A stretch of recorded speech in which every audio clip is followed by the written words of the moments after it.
Assalamu alaikum and welcome to the Mamluks podcast. My name is Sim. Along with me are my co-hosts, Sheikh Amr Saeed, right below me. And to my left is Mahin Islam, the host of Sultans and Sneakers. And my man Mort out of Buffalo, New York, the host of Muzzy Buzz. Mort. Assalamu alaikum. How y'all doing? What's good, man? We haven't had a show in a while. And I want to apologize to our listeners. We didn't really give you guys a heads up, but we didn't really record in Ramadan. I was kind of hoping to do some Ramadan episodes, but then I was just like, I didn't have, to be honest, just the fasts are really hard on me. Yeah, Sheikh, I know it, like, you might scold me for this type of talk, but I don't really feel like the energy is just missing, you know? And I did try to record a couple other shows with a couple people before Ramadan started, but I didn't like the way those shows turned out, so I scrapped them. So sorry to those guests. You just found out. Yeah, if you're I don't listening. know. I just it hasn't been that I haven't energy. I just feel like after I break my fast, I just want to chill for a moment. I don't feel like having to get on the camera and record stuff. Well, like, I tried to sometimes I'm prepare for it, lazy. Mort. I tried to record with a couple guests, but I didn't feel like the shows were really our standard of content. Not that our content is amazing Wow, I hope that to guest begin with, isn't but listening to the show. no, it's Hey, just just it's give just them to me. I'll put them on my channel. I have no standard. I've been putting out everything. Like I've been winging stuff. Like I put out like 3 shows in the last 2 days. yeah. Mahin I heard was- Dr. Brown came on. Good old Jack. Yeah. We were talking. Yo, this dude, man, he watched Basic Instinct with his parents when he was like 11. Shut up. Yeah. Oh, Well, they're white speaking people. of White that, people do yo, that. White people do wait a all minute, kinds of wait a nasty minute. stuff like that. Wait. Speaking of that, you said Basic Instinct, right? Yeah. Oh my God, this draws me back to the day. Sim, do you remember the Hafiz, the teacher Hafiz Saab? Oh, yeah. When he got caught going to Basic Instinct. Oh, Yeah. so we had this Hafiz teacher that was at our Muslim junior high, and he was like this young trip. I mean, this was back in the 90s. He was a fob that came from, like, I think it was India or Pakistan. And he was like this. He was trying to be a Hafiz, but like trendy at the same time. He was driving a Celica, and his license plate said Hafiz. And anyway, so people caught him at the movie theater going to watch Basic Instinct. And that was like the end of his career, like at the school. Like everyone used to poke fun at him all the time. I saw him That on was the first- Facebook, man, not too long ago.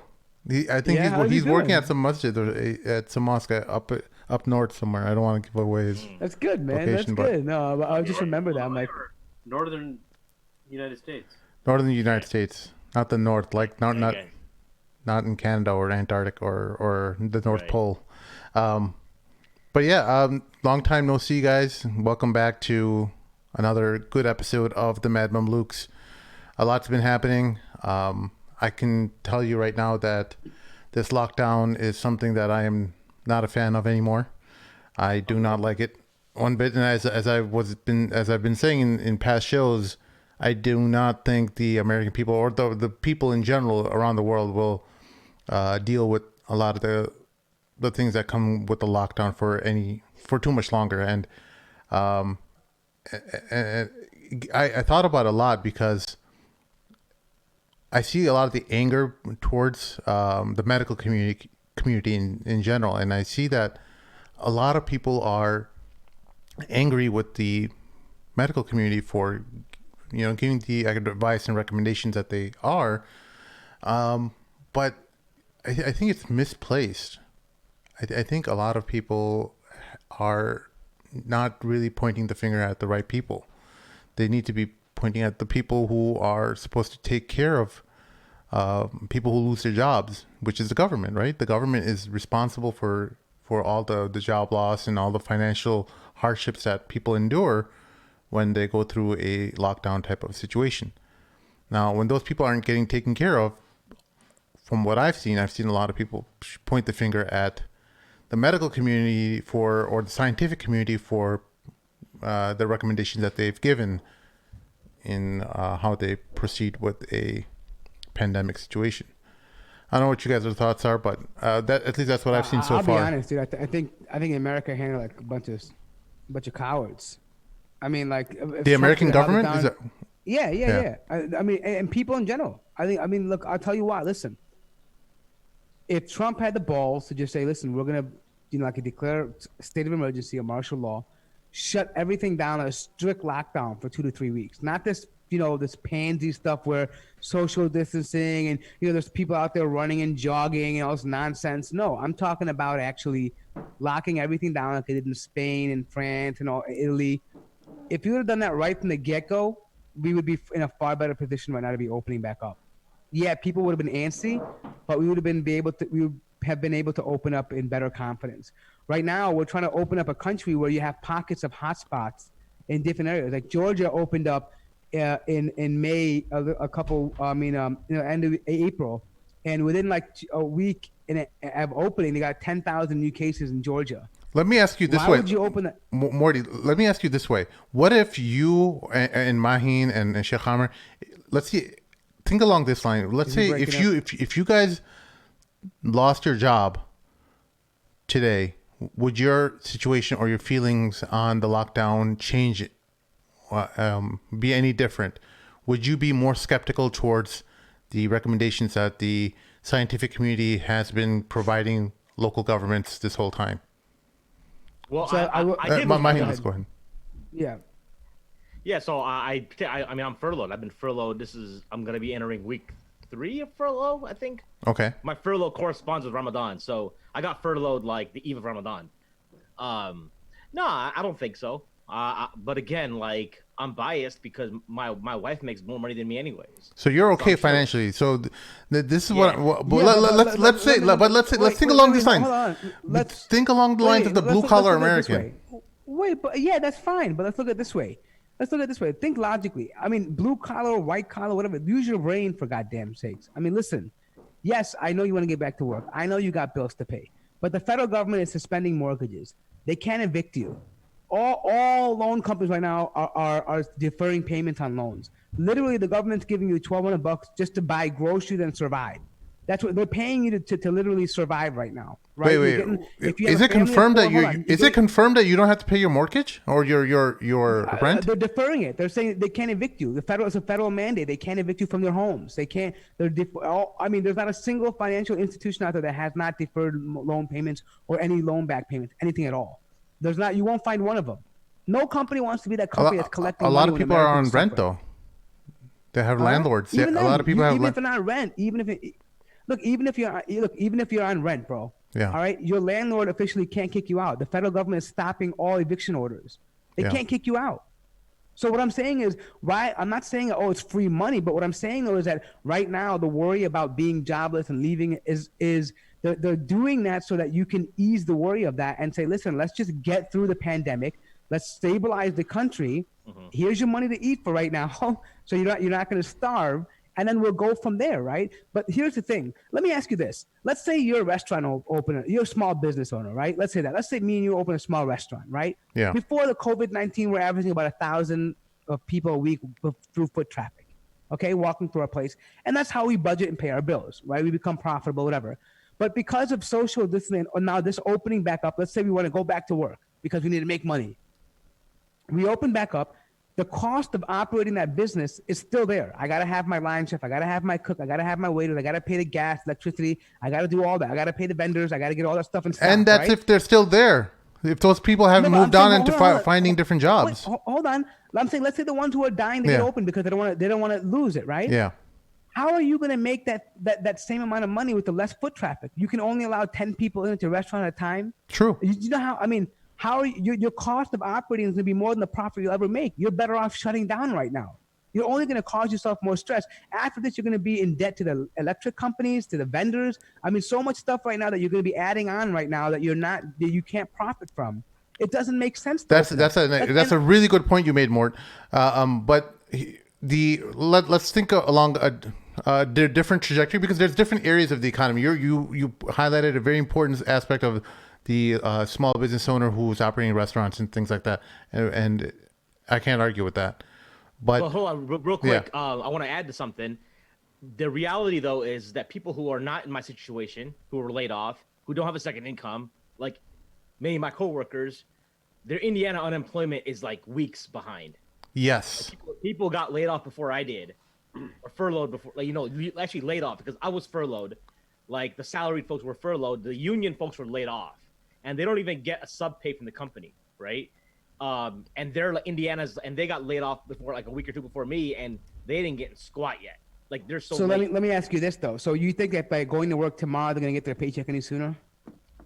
No, when they go to work, they at least the company pays them. The company's on time, but the government, the state of Indiana, is not giving them their money. You understand what I'm But saying? what I'm saying though is that governments themselves. I mean, check this out. If the companies if they're gonna reopen right now, they have so much backlog right now that I'm sure there'll be delays also in checks. There's no way they're gonna get just everything spin back up and running right away.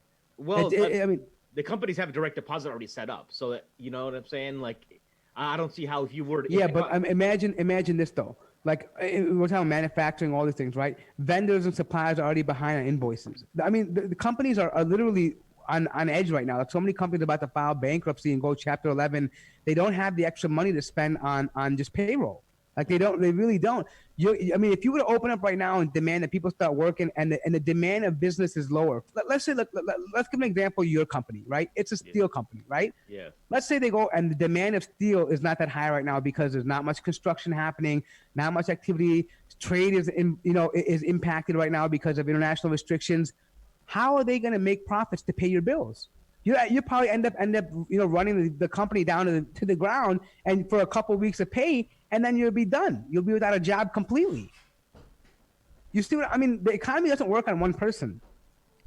It's a network of people, and if we're under restrictions in any form, it's going to impact you.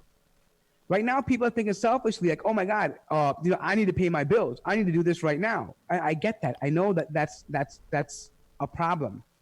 I'm not denying the government, like you said, are behind on checks, but are we willing to really put a nation at risk for a disease or a virus that we really don't know a lot about right now? We don't know the long-term effects of it. We don't know if it's going to be like Zika, where newborn babies are going to be coming out with watermelon heads. I mean, you don't know any of this stuff right now. Mm-hmm. You're willing to let just go on and how contagious this is. I mean, it's just like at a point where, you're damned if you do and you're damned if you don't. It's just how I look at it. Okay, right let me just be a devil's advocate with you, Mort, and I'm not. I want to make it clear that I don't hold these views. I'm just wanting to make sure that there's some fairness to this discussion. Before you play the devil's advocate, let me just say something. Okay, go ahead. So, you got me. A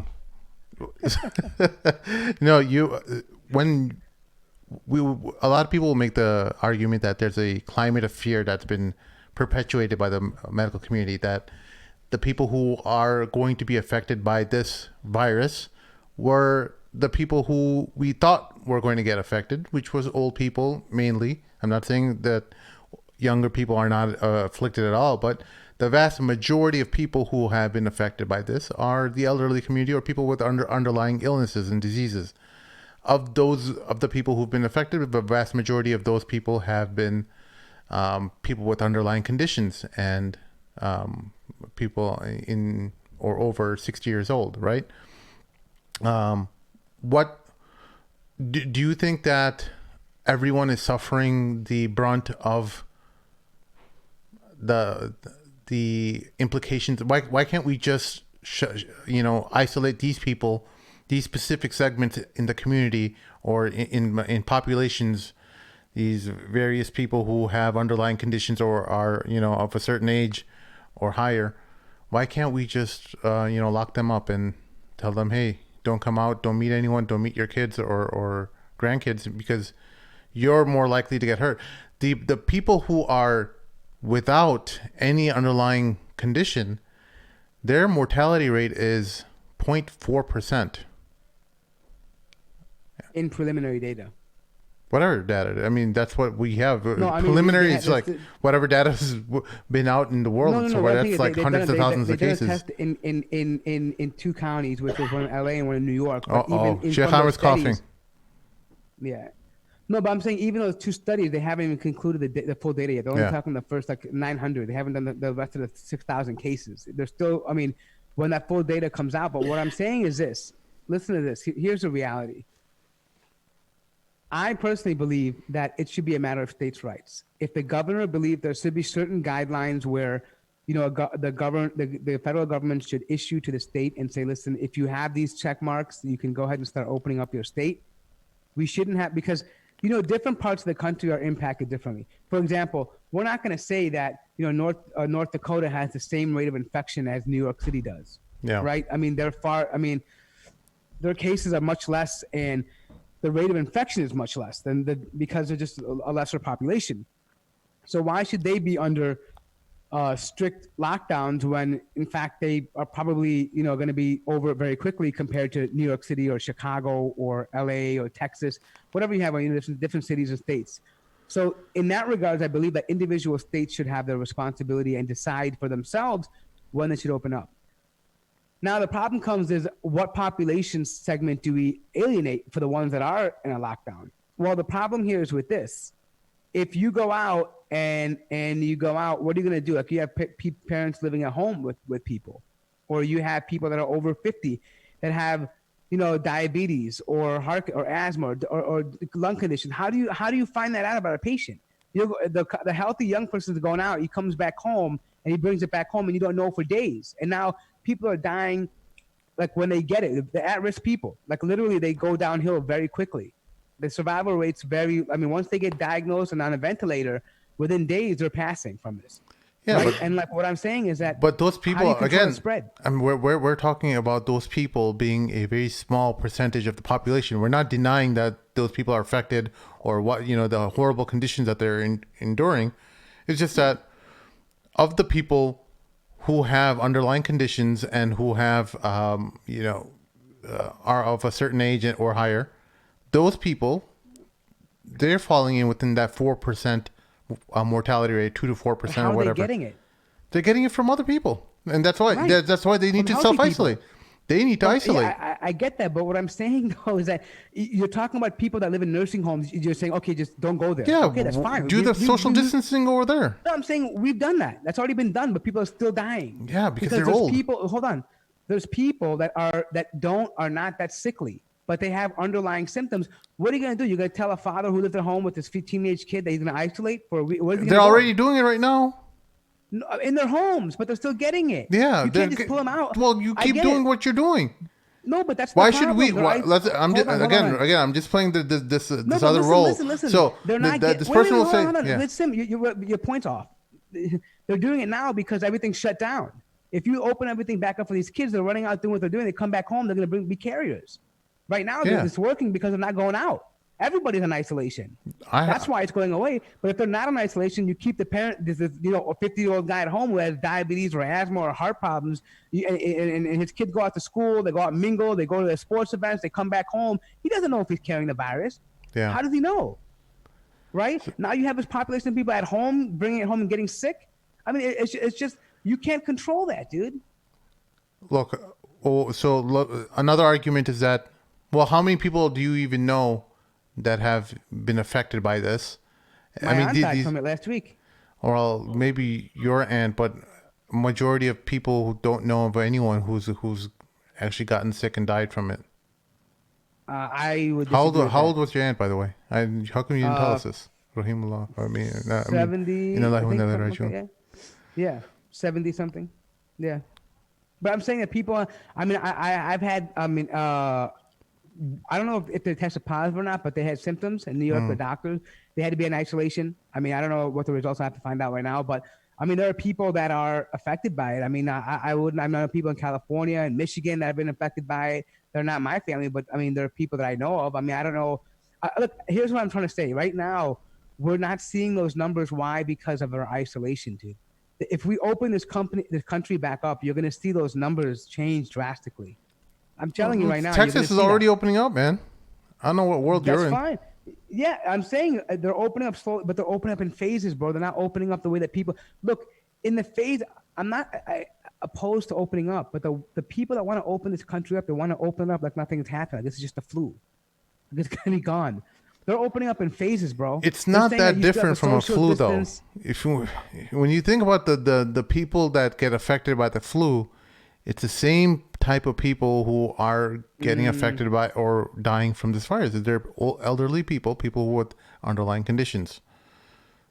It's just No, at a much I more mean, larger scale. the It's much more contagious. well, it's again the people naturally going to affect the people who are in a higher age group, but the flu doesn't kill people that are 40 years old and 50 years old. Yeah. Right? There are 40 and 50 year olds dying. There are babies dying from this stuff. Right? I mean, they're growing number. Not only that, they're showing in that out of preliminary data of New York that patients between 30 and 50 years old, younger people, are getting they're not getting lung diseases. They're getting strokes. And there was a doctor who was operating on taking a blood clot in the brain out, and in real time, he's watching a clot form while he's removing another clot. You They can't don't understand how this. you cannot make that conclusion that it's directly related to COVID-19. No, but I mean, they said he was COVID-19. He was positive. He's been treated for COVID-19. Yeah, it still doesn't mean and that. it's not just but I'm saying it's not just one male. It's a trend among New York. I mean, in a study in New York, the same study we're talking about COVID deaths. They're saying that 30 to 50-year-old patients who are testing corona positive are seeing the symptom of them. Who have Mort, healthy can you look up that article while we talk to Sheikh Amr real quick, and then we'll put up on the screen. Sheikh Amr, how is your family dealing with COVID-19? I know you have a son who is very susceptible to the dangers that this virus brings. Are you still like, are you done with the lockdown? Do you want to just say, what, let things transpire the way they do, and we'll deal with the consequences later? Are you guys holding it together? No, alhamdulillah, we're good, man. Even though he's considered someone who's immune compromised, but I mean, he's still pretty decently healthy because his chemotherapy's most likely, inshallah, going to end in June. So, but that's why we're just trying to be a little extra careful now. But I mean, I still go to the store and I get stuff from the store. We get stuff delivered once in a while. As someone who's a parent of an immunocompromised child, how do you feel about when someone says, you know what, we should open up the country the way it was before, and people such as yourself should isolate themselves and isolate their family members from meeting the outside world so that they do not bring the virus home to their compromised individuals? Yeah. For me, I get it. Like, to be honest with you, I don't mind that statement. Reason being is this. Look, it's there's so much confusion. There's so much mistrust.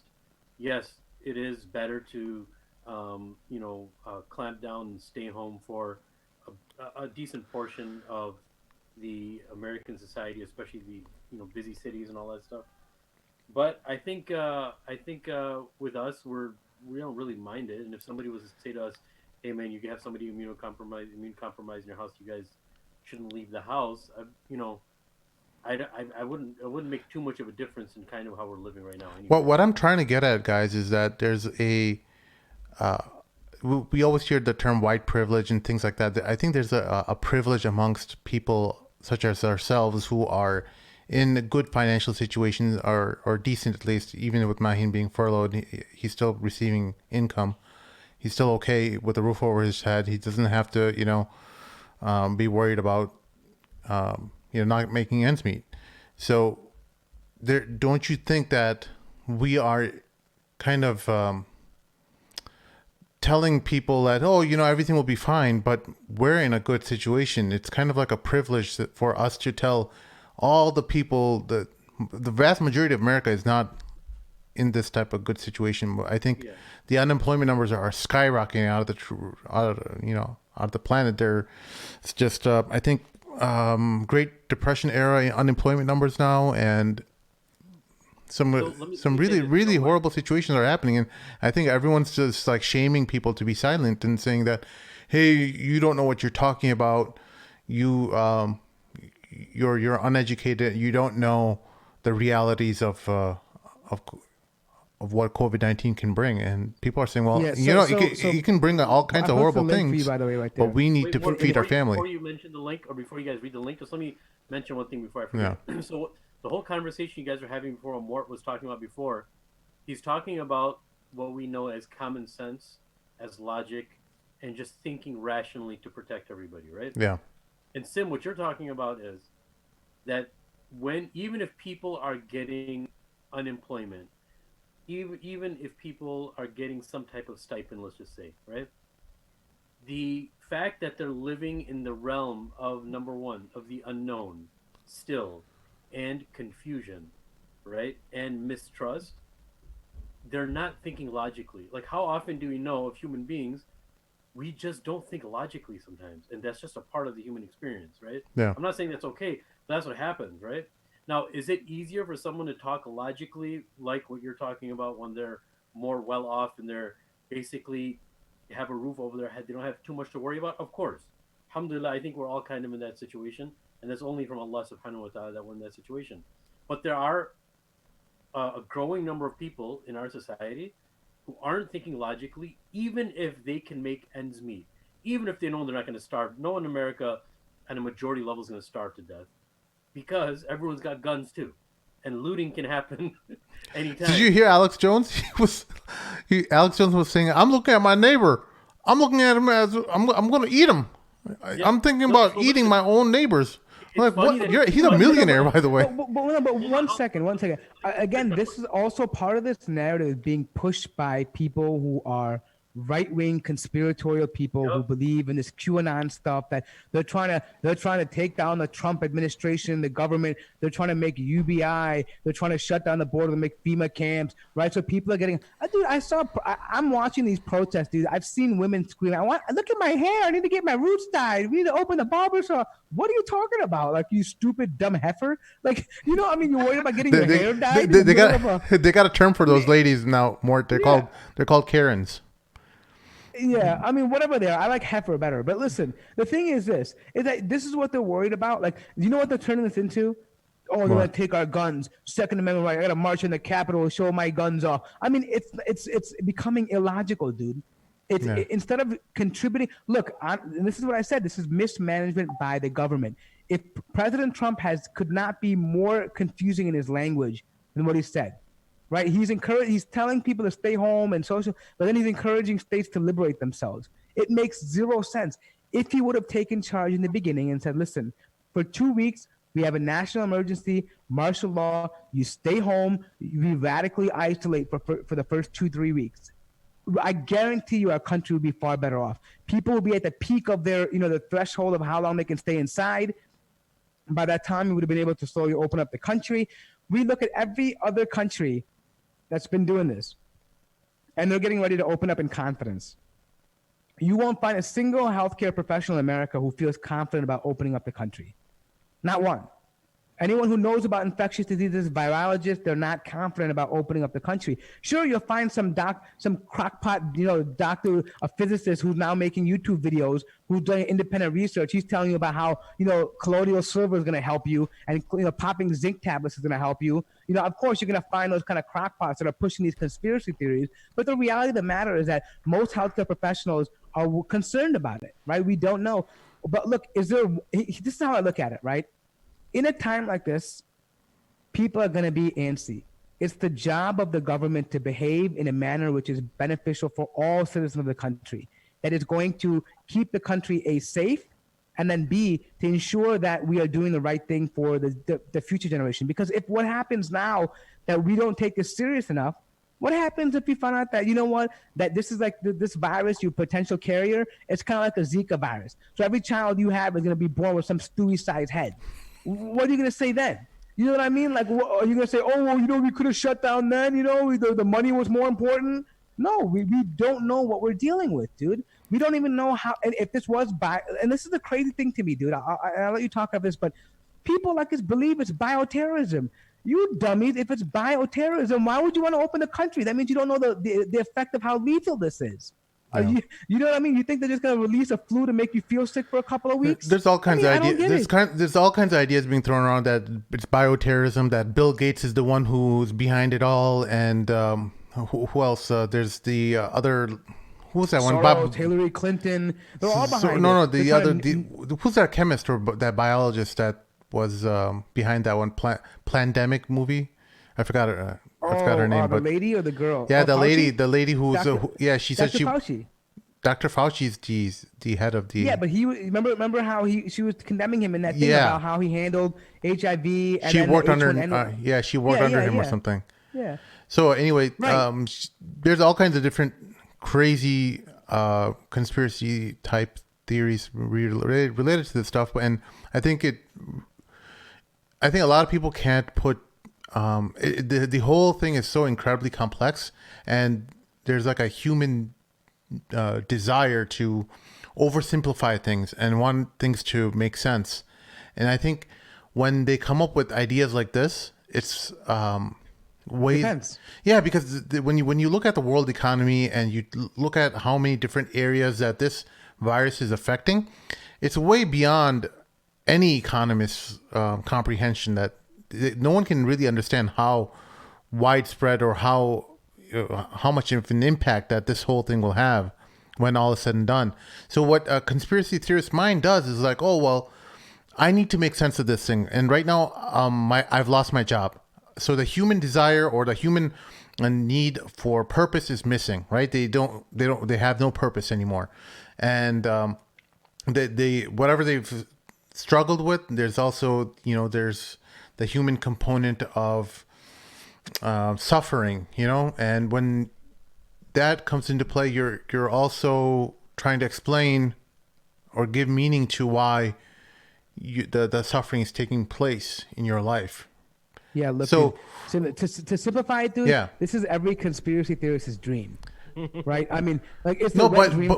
but we've Oh my had God, conspiracy. the vaccine But movement, Morty, the we've had conspiracy depopulation theories. movement, the Earth is flat movement. Oh, they're trying to hide this stuff. The NWO, the Bilderbergers coming out. I mean, We've had them so many for decades in the past, but now it seems like they are on a very exponential what I'm growth. saying is, There's Sim, so many what I'm more saying is- of these people now.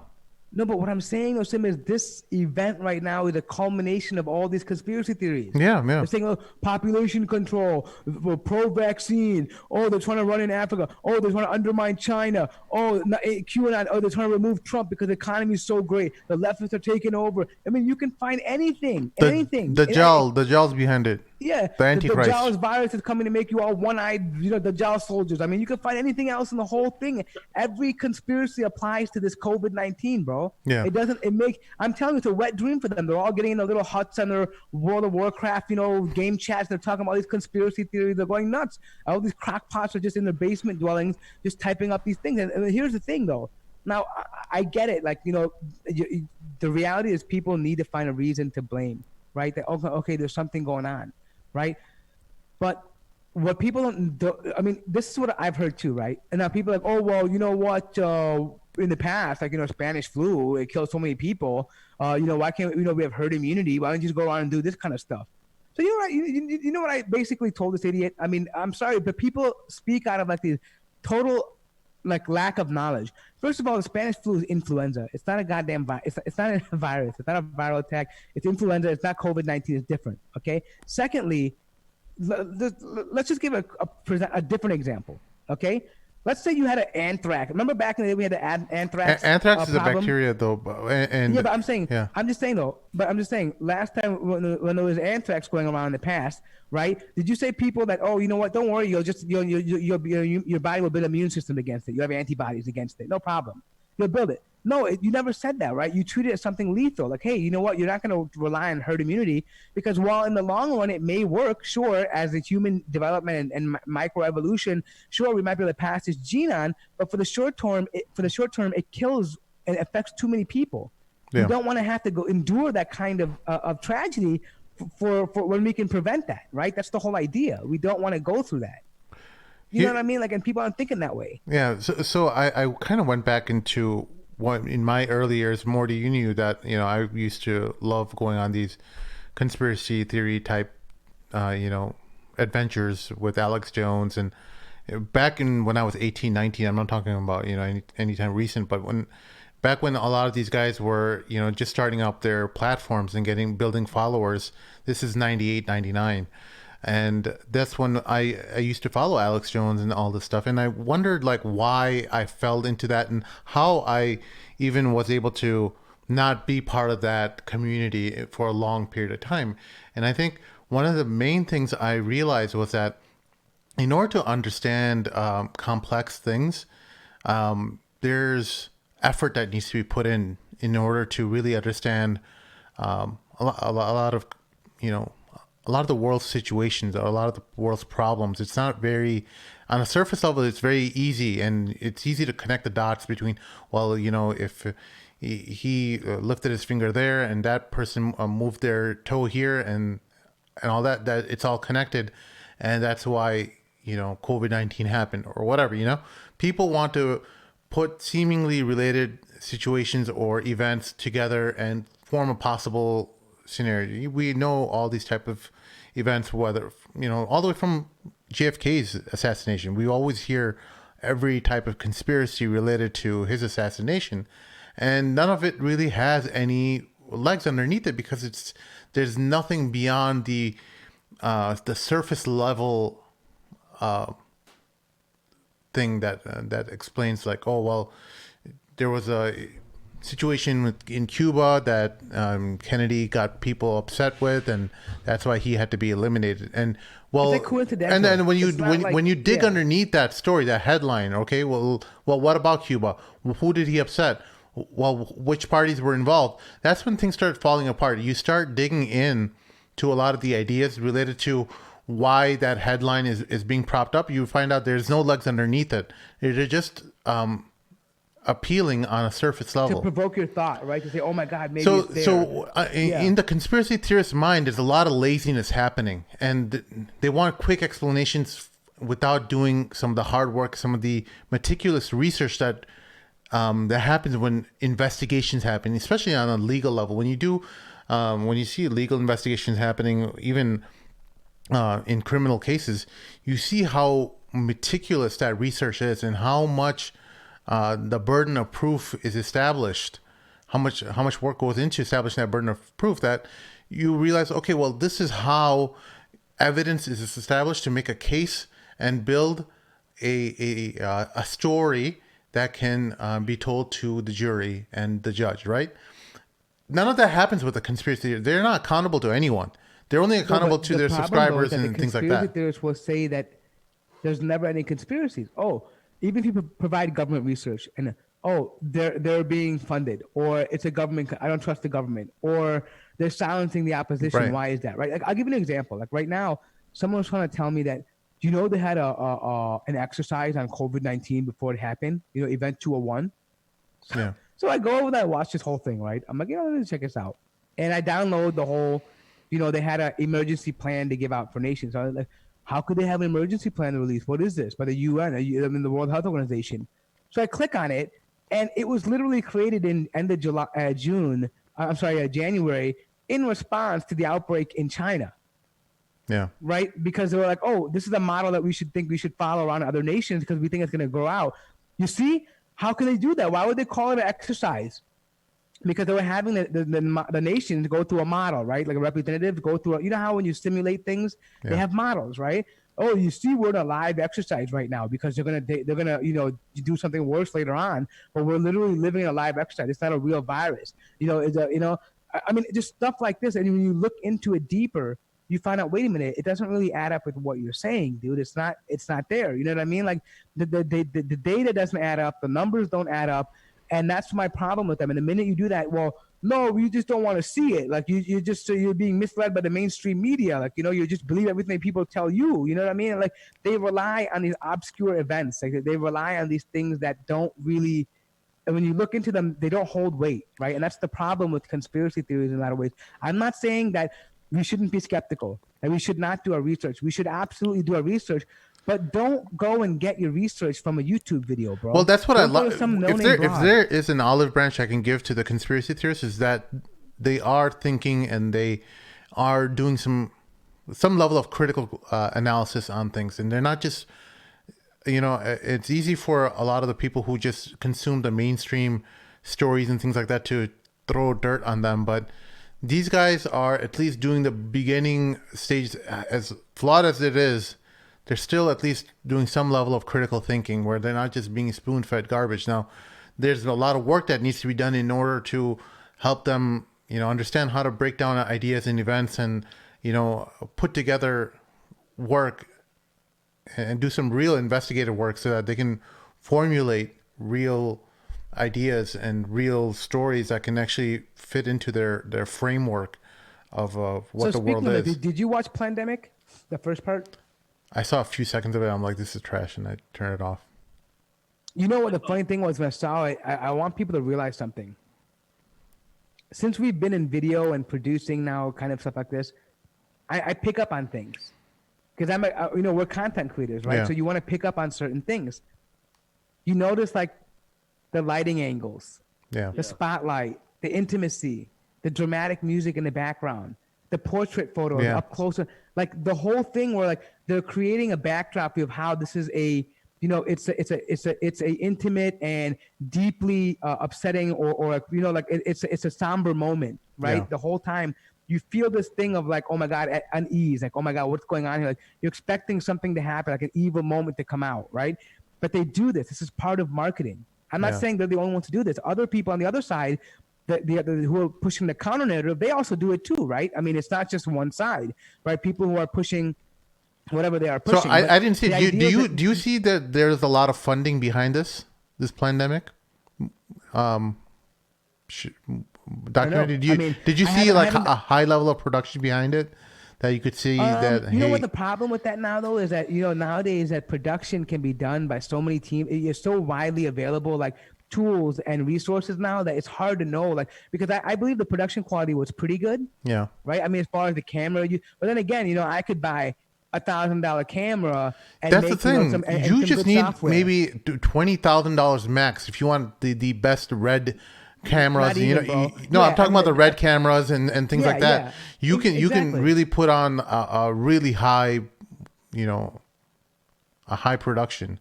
You could make a low budget Hollywood movie off of a $20,000 equipment. I mean, a documentary. I mean, like a low budget, like documentary, like a docu movie, out of a $20,000 equipment, you could definitely do it done. I'm not saying it'd be the best. There'll be certain things, you'll be limitations, yes, but I'm just saying that even with $1,000 DSLR, you can put together a pretty good like a interview type scenario with proper lighting and plus I'm saying, let's say that Adobe Premiere, you could definitely add the effects into the still shots and everything later on to give it that cinematic effect that you would need to make it look very dramatic and very like professional and be like, oh my God, because here's the thing, we've gotten accustomed to certain things, right? The more professional something looks like, the more true it is. Yep. That's the gimmick, right? Oh my God, why would they lie to me? Look at all the money behind this. Look at the detail. Look at the quality, and then the emotional entrapment, right? Yeah. The music in the background, the creating of the environment, the setting of everything around you, right? Yeah. And that stuff is how people get brought in. And this is psyops number one. This is and it goes all the way down to regular entertainment too. This is why one of the things why I hated Serial so much, the whole Adnan Syed case, because they put so much production effort. They melted your heart into 10 different ways, and guilty as hell, dude. That's what I think. Dude. Yeah, I mean, there's if you looked into that case, there's thousands of horny, got jealous, no, killed there's his girl. thousands of cases like this throughout every year, with many different holes in so many different cases all around the country. But you know what bothered me the most? But like, this why wouldn't you take that? Yeah. No, I'm saying, why wouldn't you, if you really want to do that, why don't you go to someone like Tayyaba Foundation and deal with real convicts who were wrongly convicted?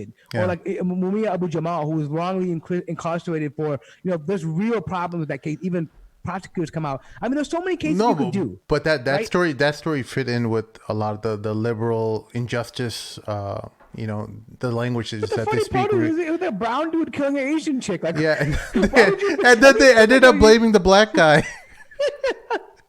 Like, it's just so bad. You know what I mean? Like, But why don't you just pick like a white guy who kills an Asian girl and doesn't go to jail or something? You know what I mean? Like, why this? You know what I mean? So, like, it's just so weird. these are things that we have. I mean, we as listeners and consumers of content, we have to pick up on. And sometimes you hear those beautiful videos of Dajjal coming and this is why, and they have like a little reverb. In Yeah, the background. we all know this. We know those channels, but there's some of them who do some amazing work. I'm not gonna poop on everything just because they kind of exploit those subject matters, but they have an entertaining level of context. And when it comes to religion, there's a limitation of how much entertainment you can actually bring, right, Sheikh Amr? So let's be honest, though, so like, if sometimes you really- you do have to exploit the jinn, and you have to exploit the Dajjal in certain ways, right? Yeah, I mean, I think what people need to realize is this. I'll let Ahmed talk about this for more. He's about this laughing. part. Yeah, you exploit the gin, and I get that part, right? It's a teaser, but here's the thing: these type of videos should pique your interest in the matter, where you then go study offline. You cannot get information of Islam and and be grounded and have understanding from a YouTube video. I'm sorry, I'm convinced of that. If you really want to, I mean, it should be an avenue for you to go explore something, but never just take something on the surface value, right? You should go in and read. How many times have we seen our own parents or people within our groups just spread some video that's just like fake news, right? Totally fake, bogus, right? And it looks so convincing and stuff like that. But then when you look in the background behind it, it's all BS, right? And that's what I'm trying to say. Like, let these videos come out. These videos have a purpose. They attract people. They inspire people. But they're not meant to be like academic courses. They're not meant to be like where you derive your source from, right? It should be a motivator for you to go and study these things on an academic level, or at least go sit with a sheikh or take a class on it, right? And that's what I feel like people are not doing anymore. They're just content with watching it's on YouTube, and there's a nice little nasheed in the background, and it sounds like, Mufti Meng, this is great golden stuff. I can go on and then believe it now, right? Yeah. But it's not always the case, right? I mean, I don't know how Amr feels about that, but I hate that. I hate when someone says, "Oh, you see a YouTube video, you learn so much." Get the frick out of here. I mean, Hey, I want to ask you guys a question. Is there a common kind of demographic or characteristics of people who like these conspiracy theories? I think college dropouts. No, there's a lot. No, folks, there's a lot of intelligent people too. No, look, I'm that's just kidding. I'm just kidding. There's a lot of intelligent people behind. I know. Just the problem is the majority. I kid you not, I cannot stress this enough. Love them. There's a lot of people who just don't want to put in the work to learn. You have to put in the work to learn complex situations. You just cannot accept, to learn a very complex event or situation that's happening in the world by watching a 10-minute YouTube video telling you, or even an hour-long video. Here's the thing. I love engaging conspiracy theorists. You know why? Because I just love hearing the crazy stuff. Like, I talk to them all the time. I mean, about 5G, about the Federal Reserve, about New World Order. I mean, about ChemStream. You name it. I've heard all of them, and I love hearing it because it's like this imagination. Like, it's just this like great thing. Like, I mean, and you hear the most, comical things. Like, for example, like there are atheist flat earthers. Yeah. And they believe think about that. They believe that there's a global conspiracy, that even the pictures taken from the top, like on a satellite, they all have fisheye lenses. Yeah. Everyone's the whole world is in a conspiracy that we're gonna display the world as round. The guy recently died. He took his rocket up. He was trying to go to the stratosphere or something, hoping to see the curvature of the Earth and hit the firmament. He's trying to hit the firmament. And he ended up crashing his rocket and died. His barnyard rocket he's been making for 15 years. The thing failed like 8 times already. What's that thing called? What's that? The way people die? No, I don't want to make fun like he's dead, but you have to understand that people still believe. And people came out and said this is a government conspiracy to sabotage his rocket. Yeah. Why would they sabotage this rocket? The guy was going to kill himself eventually going up in the stratosphere. I like what you said, man. I think it's very true. If you want to learn something, you have to put in the work, man. Like, I'll give you an example, right? Anytime I want to know, that's why I always ask you guys, you and Mort especially, because you guys are always, and you guys have a mind that's kind of fixed for, like, political analysis and stuff, and especially you, Sim. That's why I'm always asking you. And then after you tell me, I know the direction. If I was just to start, I'm just talking about myself. Yeah. Talking about laziness, I think I have that certain type of laziness. Yeah, but you know what? I had that laziness when it comes to your specialty, Sheikh. To religion. Like to religion. Yeah. Like when I'm like, oh, you know what, Sheikh, that so and so scholar is wrong about this and he's right about this, and you I'm just giving you an example. I'm just trying to make it really simple. So and so scholar is, he's fallen off the Ahl Sunnah train or whatever. He's gone. We do that all the time too, right? We put ourselves in the feet of experts, right? Because one of the things is that it's such a human problem that the most intelligent people on the planet are still operating within the parameters that stupid people operate in. You know what I'm saying? Like they can't escape that reality. So stupid people will always be commenting on things that are intricate and very deep in nature and that require a lot of work and thought, and they can just say, well, pizza was invented by Brazilians in the 1700s, and you're like, what the? I'm from Italy. I know where pizza's from, but people can just say whatever, Yeah, but this is what I'm saying. I think everyone has that type of laziness, but that what they need to do is seek out, if they're sincere, they have to seek out those people, and if they're serious, they have to seek out those people who know about it, and that can be the springboard. Like, I'll just tell you about me. When I see all these things that are happening in the world, I need political analysis. I'm like the type of person, I'm like, dude, where the heck do I start? There's millions of websites. Yeah. So what I do is, I was like, all right, you know what? Let me just talk to my guy Sim real quick. Let's put it on chat. Mort probably did some reading about it because he knows about these weird places that nobody knows about, nobody talks about, right? And Sim is really good at, understanding political analysis stuff. Let me use that as springboard so at least it can give me a direction where I should go. Yeah. But a lot of times people, they're too arrogant to ask people for direction. That's another problem too. Yeah. And that comes with a certain type of laziness too. I think it's like a hybrid of laziness and arrogance, right? And they just like to write something off, and they don't want to ask other people because for some reason that's going to be some weakness on their part. Well, And that's what seeking knowledge is. You're constantly surrendering yourself to nothingness because you're always not only in debt to Allah, but you're always indebted to people because. And you know how much you don't know when you're seeking knowledge, and as I've mentioned this over the past few podcasts, you realize like how little you know. And one of the characteristics I've realized about humans itself is that there is this quality within us that we seek to validate. Like if we end up being wrong about COVID-19 and the various, theories behind, let's just say pandemic. Let's just say I believed in the pandemic movie, and I had to admit to Sheikh Amr and Mort right here on the show that I was wrong about it. I have just broken a piece of my self-worth, of my ego. No, I'm just saying in general, that's how humans think. Like they would rather look stupid than admit they're wrong because wrong than admit fault. Yes, because when they admit that their fault, yes, it's their arrogance, but it's also much more deeper than that. They've admitted a fault in their decision making because if they were wrong about this, they were wrong about other things Everything too. else, right? Many other things because and they may be able to admit to themselves privately about bad decision making, but when they do it in public that, oh, wait, I was wrong about this, then you've kind of let the cat out of the bag and say, hey, and show to the world that I'm a human and I can make mistakes. Yeah, I mean, I'll be honest. I think I'm not anything special when it comes to stuff, but I think for me, I'm just a logical skeptic. Like, and we don't about a lot of things. Morty. So well, something we me, both I'm realized. Like, that's not like BS to me. We both realized this together, Morty. We realized we don't attach ourselves, our innate being.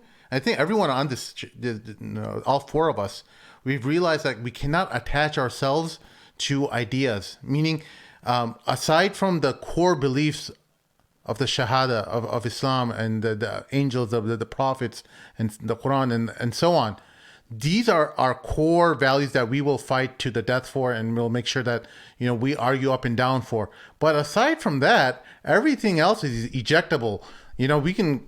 There's like everything else is great, and that's the most beautiful part about. The thing is, I think that stems from idea that's part of a growing process. Like even just me coming out of like moving to different groups, from hanging with the Sufis to hanging with the Hizbis to hanging with the Salafis, just being able to admit and having to be in front of people, saying, someone would say, oh, I remember you used to be a conehead, right? But just saying that, that you were wrong is something that you have to deal with, right? You know what I mean? Like that's part of, and now we laugh about it, right? Yeah, I don't care about it. Like whatever, dude. I mean, those the coneheads, bro. The Sufis, the Sheikh Amr's like Sufis, puzzled. The coneheads, right? Remember the next Spindis? The green cones. Mort used to be wearing one of those cones. These ones? Yours was green cone. Yours wasn't a red cone, right? The red ones are the South Side Chicago. No, the red ones are for the African Americans. Yeah, but they're also... They have it by race. Yeah. The green ones for Arabs, and then like the other ones were for like blue. Is that why it's red? What about And desis? the blue ones are for like Baltic people. Yeah, they had the and Turkish. Like they had their own. What color kind. do desis wear? Brown people, desis. Or they were white and green too? Because I remember you wearing white and green. No, I mean they consider me to be an Arab. I mean I don't know about the brown. The desis they wear yellow one. Shut up. No. Yeah, they're the yellow one. I've never seen yellow- a yellow one. Yeah, the Chishti one. yellow, They wear yeah. that one. Yeah, That's I like see a- that. They wear the yellow one. orange ones. I see People- them. Yeah, the yellow orange ones. Yeah. Are you that's sure what you they weren't wear. at a Mehendi? No, bro. It's a Hindi dude. What the hell is a Mehendi? You're No, going- Imam Mehendi. It's Mehendi's one of those celebrations before a wedding Oh, in I thought you India. were saying Imam Mehendi. I thought you. No, no. Imam Mandi. Mandi is he's the talking Arab about the dish. henna- Why is it, bro? Every time I think about that guy, the Imam, It's him. It's him. We're talking about the YouTube. For those who don't know what we're laughing about, we're talking about the YouTube. There's a clip on YouTube of this guy who approaches. What is it Imam Bilal Phillips? He approaches No, Imam no, Bilal no. Phillips on the podium or something. Zakir No, Naik. different. Yeah, No, yeah. or Zakir Naik or something. Zakir Naik, I think. Yeah, and he says, to "I am." reveal to you some truth. I am the Imam Mahdi." And the guy says, and he goes like, "Well, you know, the Imam Mahdi is going to speak Arabic, right?" He's like, "Yeah, I speak Arabic. Alhamdulillah, Rabbil Alameen, Ar-Rahman, Ar-Rahim." This Fabi accent, bro. And it was like, it was the Why- most horrible anything. Sim, bro. Huh? Why does he remind me of Sim? It does. I don't know why. He just You're does. I such don't a know why. punk, dude. From the deserts of Medina. Because Sim, I was like, you know, I could be the Mahdi. I could be your Mahdi. You might have to Because follow I'm a me. Sayyid, that's why. And I'm from Medina too. I love that possibility. Yeah, but your mother's name is not Amin and your father's But name I'm- is Abdullah. Yeah. You know, So there's a lot of anyways, kunyas these days that we can adopt. No, but anyways, the point being is that there's just so much out there, man. There's content out there. You're gonna have to, be able to take everything with a grain of salt. If it's not your religion, don't be afraid to question. Even I would say, even in terms of your religion, question not the core, but if someone comes and says, "Oh, this is haram," there's no harm in asking for evidence. If someone said this is halal, what's your evidence?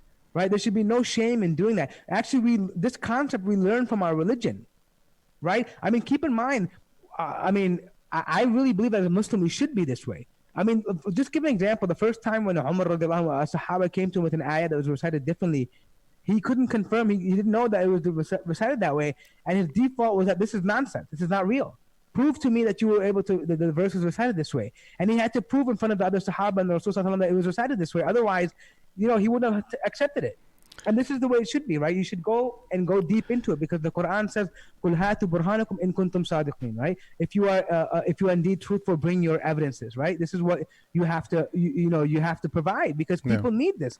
Otherwise, people just roam around and they just start believing things and conspiracy things start, and the problem is that hold on, it's not that believing is a problem. The problem is that when this thinking prevails, when this information becomes this movement that then at the end of it begins to harm society, right? It begins to like change.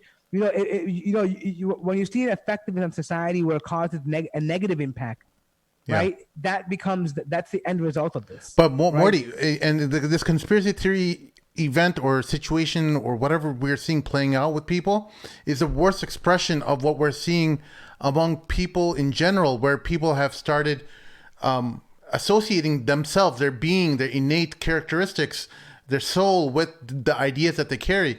We just had, before Ramadan started, people were attacking our podcast for something silly. Mahin said, he was just being silly on a podcast before. What'd you say now, Mahin? He said something about that whole race thing, the whole being colonized is a good thing kind of thing. I think something like that. Yeah, he was just joking. He was, and some Jesse Lee Peterson, who said yeah, slavery some was a good thing. Yeah, some lady named Muniza or whatever.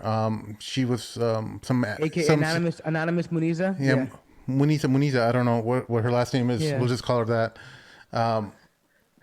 She went on Facebook and started blasting the Mad Mamluks and stuff. I'm like, at first I'm like, it was the funniest thing because like I came to the chat because one of our friends said, "Hey, these guys are talking crap about you guys or whatever. Why don't you guys go ahead and talk about it and say what?" And then I saw the clip and I'm like, wait, there's no beginning, or you literally took Mahin's a thin slice of what Mahin was saying and just made it seem like Mahin is saying something incredibly racist. Mm-hmm. So automatically knew that, okay, well, first of all, this person has malicious intent. They're not really intending on delivering something truthful.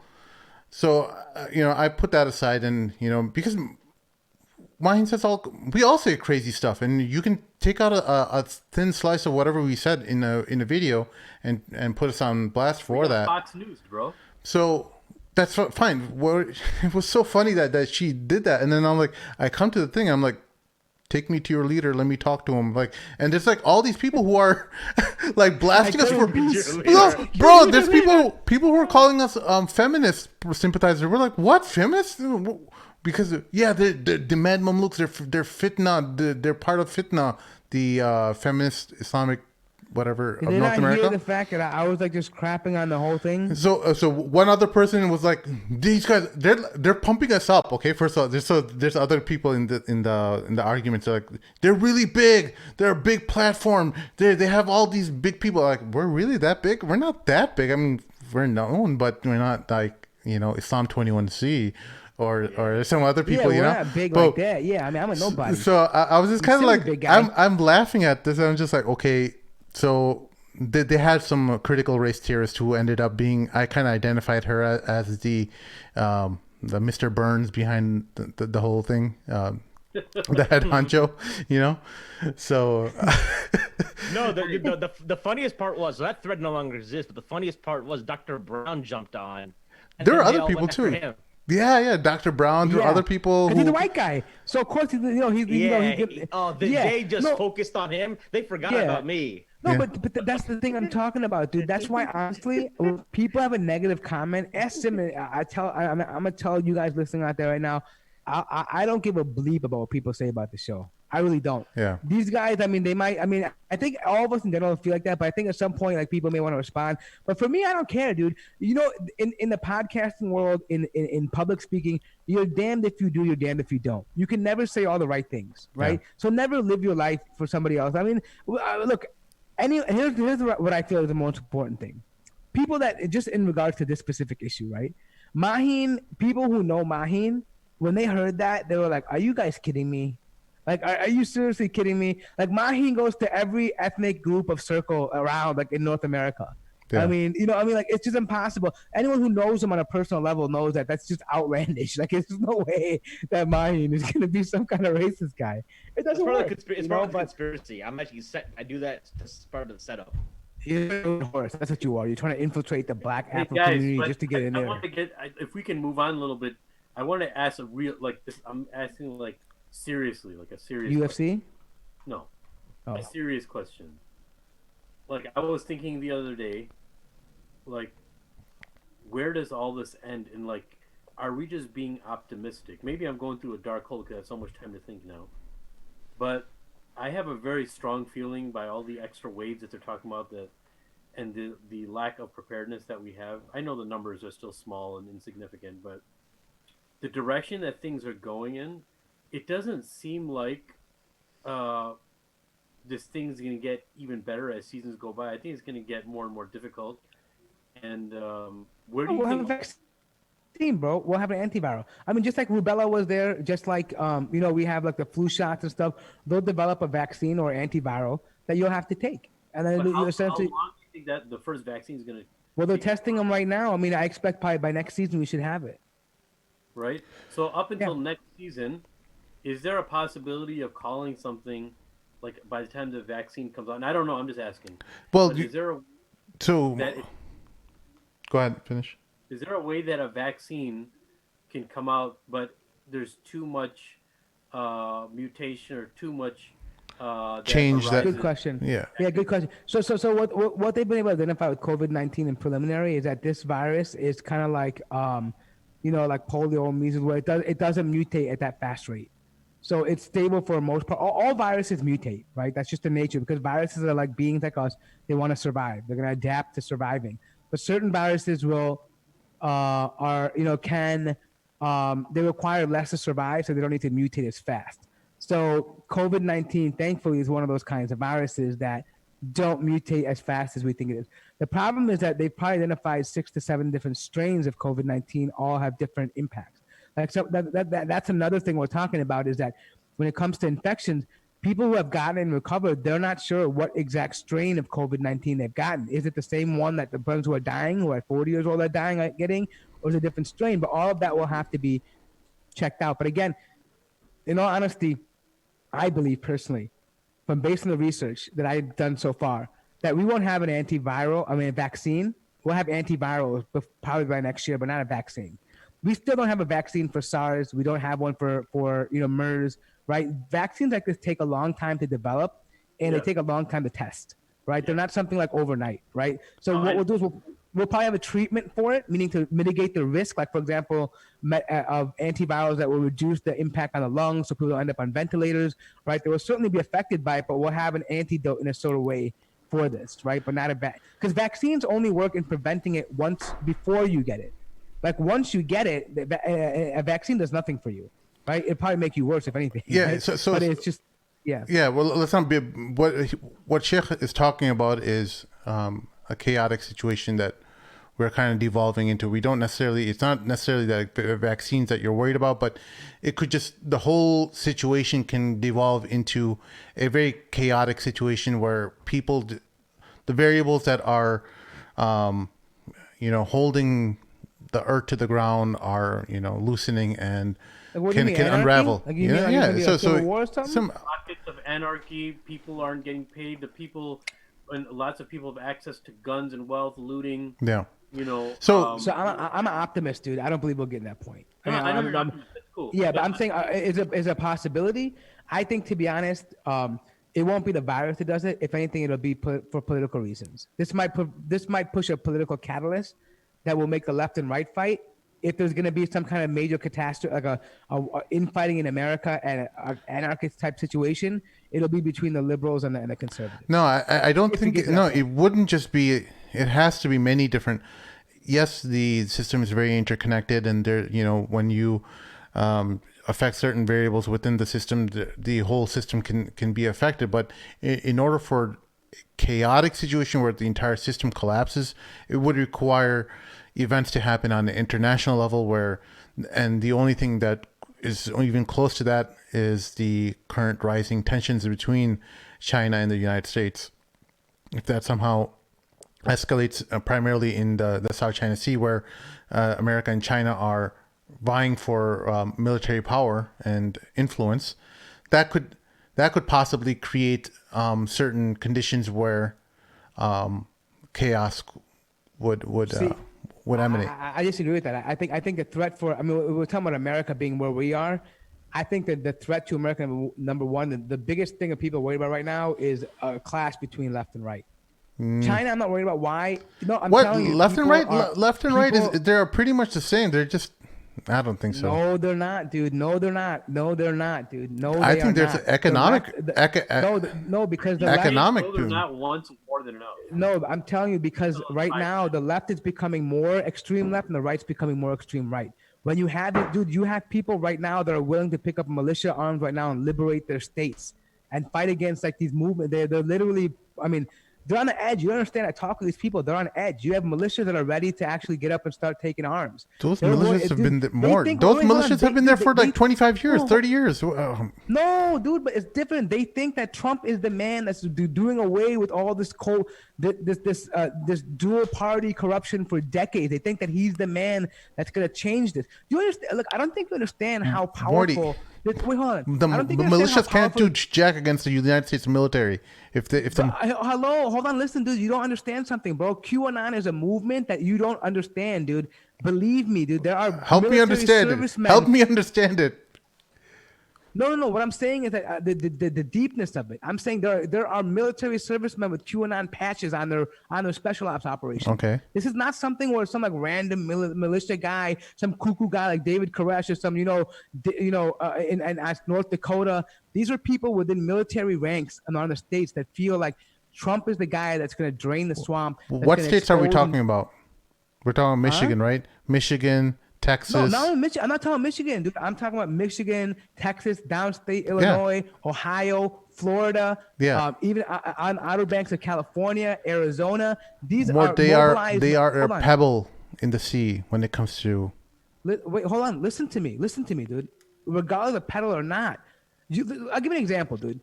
Do you know? Of course, a government can come and bomb the crap out of a nation and do it and fix that. It's not a conventional war. They could look what happened with just Waco and Ruby Ridge. Dude, look at that. I mean, they could have. Of course, they could have just bombed the place and got done with Waco. But you can't do that to American citizens. You don't understand the kind of impact it happens, dude. When you I'll give you an example. Look at when they occupied federal land. Those brothers crackpots out in Oregon. They didn't do anything. Shot all of them right then. Yeah, but they stood their ground. They shot at federal officers, bro. I'm saying, can you imagine a group of people banding like that and doing stuff? This is not like something far fetched, dude. I'm not saying it's more. And I'm saying, listen, why I say this is more dangerous than China. America will never go in and attack China physically. It'll always be an economic war. The last thing they could do economically is they can push China that way, but the problem is that would push China to be more friendly with North Korea and Iran and Russia. You're just going to make an alliance that they don't want to do. They don't want to reverse policies. The worst America could do right now is shut down the Pacific Rim and impact their trading. And China would just reassess. China would do the exact same thing that Iran does to the Arab states right now. It would fund all kinds of militias. It would fund all kinds of proxy wars. They would team up with Russia. I mean, look right now what's happening right now. Dude, America just got caught with another Bay of Pigs situation in Venezuela. 2 Americans got caught in the middle of Maduro's government, trying to basically, work for operatives, right? I'm saying you don't think China and Russia would do, they would not get to that point, bro. It would just be a proxy thing. But rebellion and stress inside of America right now in this that would require such an economic collapse. I'm saying you're telling me right now millions of people are out of work. Yeah, that's what I'm saying. So I'm saying in America that would be an ideal for people to fight over left and right. I understand that. I'm just saying, like in the United States, everyone has guns. It's not just the militias that have guns. So I get it, but I'm saying let's be honest. How many people are trained to use guns? People have guns, but I'm saying let's be honest. Who trains with them? Yeah. It's usually the militia, the ex-Marine guys, the ex-military people, the mercenaries that go out to Iraq and Blackwater, those kinds of people. It's not the regular guy with a shotgun in his house. My assessment is, yeah. Look, okay, so there's that threat of the militias. The way I look at events and things when they're playing out in chaos is who is benefiting in the chaotic situation. There's a good show. And there's a great monologue in that show, and I don't want to mention it, but it talks about chaos as a ladder. Chaos is a ladder where people find opportunity to climb, and it's all about the climb. And when some people are scared to make that climb, and some people stick to the realm. I'm completely butchering this monologue, but it was great because it actually talks about inherent truths in chaos. And what happens in this type of a chaos is you look at companies that are fighting tooth and nail to be the first to make the vaccine. Why? You think that the vaccine will be just given out by the UN and Red Cross to every freaking home? No, you're going to be paying for that. It's going to be billions, hundreds of billions of dollars of profits. I mean, it'll be sovereign money paid for it, but they're going to make profits. Absolutely. So, yes. And by the way, anyone who didn't get that line, I think a lot of people. I think even people that watch that show are going to miss that line too. Yeah, well, that's how I think even people that watch that show. Yeah, that was probably my favorite line from that show. Anyway. Really? Okay, we'll talk about that later. Is it from Rami? No, it's not for Rami. Rami's more like suck my beep. You know what I mean? Like that's what Rami's about. No, but which show is this? Why can't you say it? It's Game of Thrones. It's Game of Thrones. Yeah. Oh, okay. Which episode? I think season 7. Just look up the climb on Google. It's great. The climb. Yeah. The climb is it's a great. No, it's Baelish. I think he's the one that he says it. Do you want to go ahead and narrate it, Mort? It's great. I don't know the thing. I don't know the whole thing. So no, I thought you were Googling. Anyway, Sheikh, I was just talking about people who take advantage of situations of chaos and try to figure out how they can benefit themselves. And one of the inherent principles of capitalism we've talked about over the period of several shows is that self-interest comes into play. And it's also presenting, this whole situation is presenting a paradox of sorts for capitalism, because there's self-interest, right, on its face, but then there's also self-interest about making money, right? And there's self-interest about preserving your life because you want to stay alive so that you can make money. So it's almost like a what comes first, a chicken and the egg situation. What do you want more? Do you want life or do you want to make money? Or where are you going to make that trade-off? You know, so it's the situation has presented the underpinnings of the world climate, the values that it's based on, quite a predicament. They don't know how to handle it. It's a paradox. It's I mean, but again, I think that poverty is always a recipe for like massive poverty and massive unemployment is always a recipe for trouble, right? Yeah. Especially when you have an unhappy population, it drives people. They're looking for someone to blame, and they're looking for a way out. And they get to a point where they get so frustrated that anything will do besides what we have right now. Anything will do.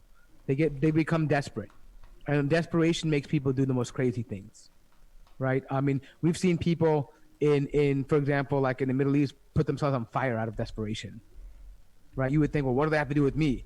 I mean, just look at Lebanon right now. They're burning the whole place down. They're throwing fire bombs into a bank. Like, I don't know how it's going to help them, but they just get so frustrated that they don't know how else to vent. You know what I'm saying? Like, people don't know. So when you get to that point, people just stop thinking rationally. They need someone to blame. Because they feel like there's so little control they have. They know there's other people involved that are making this happen, but they can't prove it. They can't do anything about it. And it just frustrates them. so Imagine, put yourself in a situation. Imagine, like, let's say that there's a hospital that can treat a sick child that you have, and they have openings, and they have the money, and everything possible, right? But it's just some red tape, and you can't treat your sick child. That child has a month to live. How does that make you feel? You can't control it. You can't understand it, right? Like, how could someone be that selfish? How can someone be that greedy? How can that happen, right? You just don't understand it in that mind frame. Imagine that on a massive scale. Yeah, millions of people. Yeah. So yeah, they feel helpless, hopeless, despair, and that just frustrates them. I'm gonna go ahead and close the show off with that quote from Littlefinger, Baelish. Chaos isn't a pit. Chaos is a ladder. Many who try to climb it fail and never to try again. The fall breaks them, and some are given a chance to climb. They refuse. They cling to the realm or the gods or love, illusions. Only the ladder is real. The climb is all there is. It's beautiful. He says it in Nice. such a better way, but we'll get copyright strike if we play it. You know what I love though? I love by the way, all these quotes. I love that quote from Fight Club though. That one speech he gives about being the middle nation, about that middle generation with nothing, right? Like they told us, like, we don't have a great war, we don't have a great depression. He's like, our great war is the spiritual war. Our great depression is our own self, our own selves, our own lives. Yeah. And it's like we've been brought up on Hollywood and lies. We were made to believe that we're all going to be superstars and rich people, but we're slowly learning we're not, and we're really angry. We're really, really angry. Like, it's just crazy how you put. I mean, that quote is just watch Fight Club and the speech that Brad Pitt gives in there. Yeah. And it's so relevant to right now about how people feel about like the whole facade that's been presented to you growing up, that you're going to be successful, you work hard, you're going to have this, you're going to do that. But people realize the reality is so different. They're so upset by it. Folks, thank you all for tuning in. Please make sure you like the video and comment in the comment section below with your thoughts, your analysis. If you think we're wrong about this thing, let us know, and maybe we can respond to it on the next show. Do you guys have anything else to add before I close the show off? Yeah, well, I think we gotta do a follow-up show once this goofball on Amir watches UFC, because we gotta talk about UFC too. I think that's pretty important. What's about to come up, and for all UFC fans out there, how did you miss the fight? How did you? I understand it's Ramadan, but you can close your eyes and watch. I had number one. I was doing a class at the time, and I was going to sacrifice a class for a UFC event. Hey, bro. I already know what happened with all the fights. You don't even got to tell me. Bro, listen. This is probably, and the crazy thing is, this is probably the most halal UFC event you could have watched. I know, but listen, I think there was one scene with the Ringo. That's it. Okay, hey, let's do a quick rundown for me. Okay, let's do We're this. like the most So you know what the horrible main card friends. was? We're like No, encouraging I'm you not gonna to. tell you. No, wait. I'm not Yeah. gonna tell you. I'm not gonna tell you what happened. Hold on. I'm not gonna tell you what happened. I want to know your predictions. Since you think you know what's gonna happen, let's do. Since Amr hasn't watched Yeah. this, right? Let's see what your predictions were. Okay, so I'm gonna give you. You want to do the prelims, or you want to do like, or you just want to Let's do the main card. Just do the main card. More, let's not do this. I'm trying not to. Let me. No, tell you- no, we just want your prediction, bro. Hold on. Listen. Hold your Just horses. predictions, dude. Your Arabian stallion, hold your horses. Okay. All right, Toucan Sam, tell me. I don't Number know what one, that means. the What's so thing funny? that I'm building suspense up for post Ramadan is the Last Dance documentary. Okay. And this UFC event. We're just asking you for your guess, bro. And then Your Little prediction. Mermaid? I don't want those feelings. I'm like Mike Tyson, bro. I don't like to think about the You said game. you already No, know. shut up. You already said you already know. So I'm gonna test you. Yeah. Or you just called him Wait, out. listen. Think about UFC Wait, hold right on. Listen, Greg Hardy or now. I De don't think Castro? about UFC right now. Wait, Greg Hardy or Jorgan De Castro? Who won? Who did Greg Hardy fight? Jorgan De Castro. Greg Hardy. dude, bro.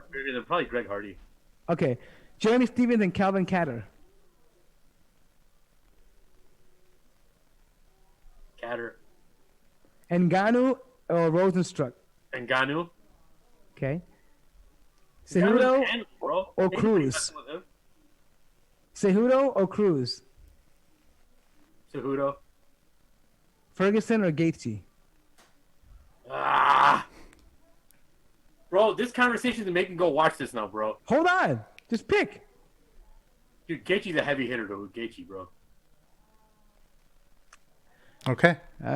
You're gonna be sad when you go watch the fight. Go watch the whole thing. All Why are right. you guys. guys talking tell about? you. That's what I'm saying. I don't want to talk about this. It's bringing feelings. We're the worst friends ever, man. I'm trying to. I'm your wasa wasa. Okay. No, I'm trying to suppress the feelings. Me and Sim are your wasa wasa. You guys see, this is what I did with the feelings. Dude, I was He's not handling gonna the go to feelings Rubber like a Dinghy champ, Rapids, bro. man.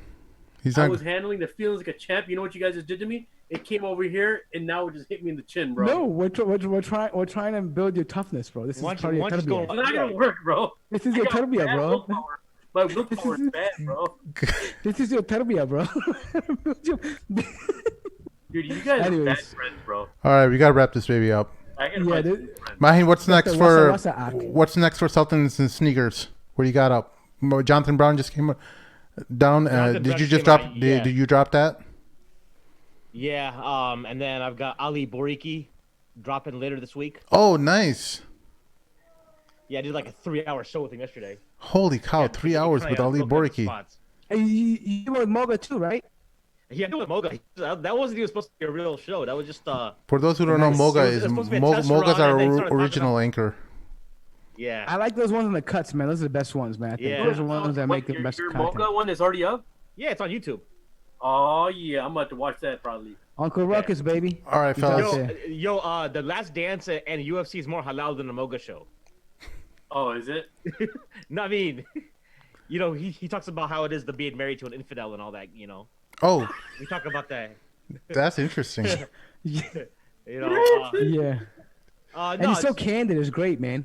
no, but what we no, I bet you the no, Somalis were raging after that show, weren't they?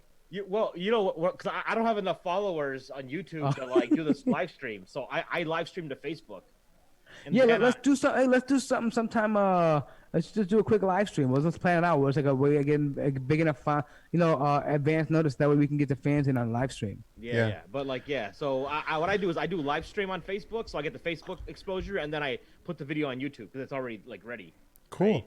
That's Yeah. pretty strict. Awesome. Now just like I gotta put that stuff on audio. I still gotta make some. There's a bunch of videos. I still Mahin, gotta why put why out. don't you give our listeners the URL? Why don't you give it to me so that I can put in the comments so that the people can go and subscribe to your channel, and so you can do the live streams. I'll Yeah, we'll just just put it in the video.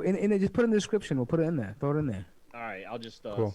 I'll just message you the Jonathan Brown sharing his video. That's the thing. People always wonder. I know Sim, we always talk about this on our show. Is that we always have big time guests, and then they don't share our show, and then like they wonder why their show never does well, Yeah. right? Jonathan Brown is not like that. No, he's not. So So far, his show already has the most views, like by a landslide, on my channel. Nice. Because simply because he shared it, right? But Cool. stuff like that. Some people think that self promotion is haram, bro, so they don't do it. No, but it's also like I'm just kidding, bro. I feel like some of our maybe more notable guests might not want to like make it Associate- known that they associate with slime balls like ourselves. Yeah. True. Yeah, because just like we did to Amr, we got the wasa wasa, right? So we don't want to do it to them. I'm messed up, bro. Yeah. All right. The wasa, I mean, can you imagine Mahin just whispering? Imagine Mahin off the show, what he's whispering in their ears. Goodness gracious. Let's wrap this baby up. For my co-hosts, Mahin Islam, Mort, and Sheikh Amr, my name is Sim. We'll see y'all next time. Assalamu alaikum.